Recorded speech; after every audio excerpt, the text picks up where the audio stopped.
ಸ್ವತಂತ್ರ ಧ್ವನಿ. ಆ ಸ್ವತಂತ್ರ ಧ್ವನಿ ಉಳಿಸಲು ನೀವು ಮಾಡಬೇಕಾದದ್ದು ಇಷ್ಟೇ. ಅದೇನಪ್ಪಾ ಅಂತಂತಂದ್ರೆ ನಿಮ್ಮ ಕೈಲಾದಷ್ಟು ಸಹಾಯ ಈ ಚಾನಲ್ಗೆ ಮಾಡಿ ಹಾಗೂ ನಿಮ್ಮ ಧ್ವನಿಯನ್ನು ಕಾಪಾಡಿಕೊಳ್ಳಿ.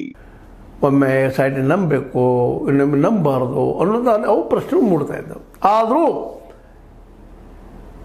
Something is better than nothing ಅಂತ, ಏನೂ ಇಲ್ಲ ನಿಂದು ಏನೋ ಒಂದು ನಡೆದಲ್ಲಪ್ಪ ಇಲ್ಲೇ ಸಿದ್ದರಾಮಯ್ಯ ಮಾಡ್ತಾ ಇದ್ದಾರೆ ಅಂತೇಳಿ ನಾವು ಸಮಾಧಾನ ಮಾಡ್ಕೊಳ್ಳೋದಷ್ಟು ನಡೆದು. ಈಗ ಹಾಗಂತೇಳಿ ಗಡಬಡಿನೂ ಮಾಡಲಿಕ್ಕೆ ಆಗೋದಿಲ್ಲ. ಜಲ್ದಿ ನೀವು ನಮ್ಗೆ ಕೊಡ್ರಪ್ಪ ಉತ್ತರ ಕೊಡ್ರಿ ಅಂತೇಳಿ. ಯಾಕಂದ್ರೆ ಒಂದು ಎರಡಲ್ಲ, ನೂರಾರು ಪ್ರಕರಣಗಳು ಅವುಗಳೆಲ್ಲ ಎನ್ಕ್ವೈರಿ ಆಗಬೇಕು. ಎನ್ಕ್ವೈರಿ ಆಗೋ ಜೊತೆಗೆ ಇದರಿಂದ ಯಾವ ರೀತಿ ಹುಡುಕಬೇಕು ಮತ್ತು ನಿರಪರಾಧಿ ಶಿಕ್ಷೆ ಕೊಡೋದು ತಪ್ಪು ಕಾನೂನು ಹೇಳ್ತದೆ. ಯಾಕಂದರೆ ನೂರಾರು ಅಪರಾಧ ತಪ್ಪಿಸ್ಕೊಂಡು ಹೋಗ್ಬೋದು, ಆದರೆ ಒಬ್ಬ ನಿರಪರಾಧಿಗೆ ಶಿಕ್ಷೆ ಆಗಬಾರ್ದು ಅನ್ನೋ ನೆಲೆಯಲ್ಲೇ ನಾವು ಇದನ್ನು ಮುಚ್ಚಾಕೋ ಪ್ರಯತ್ನ ಮಾಡ್ತಾಯಿದ್ದೇವೆ.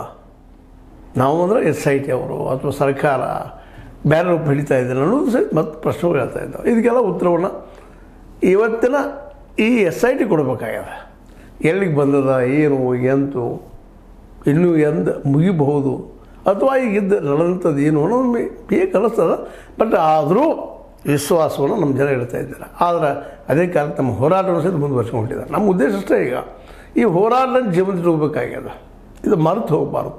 ನಮ್ಮಲ್ಲಿ ಮರುವಿನ ಸ್ವಭಾವ ಭಾಳ ಅದ ನಮ್ಮ ದೇಶದಲ್ಲೇ.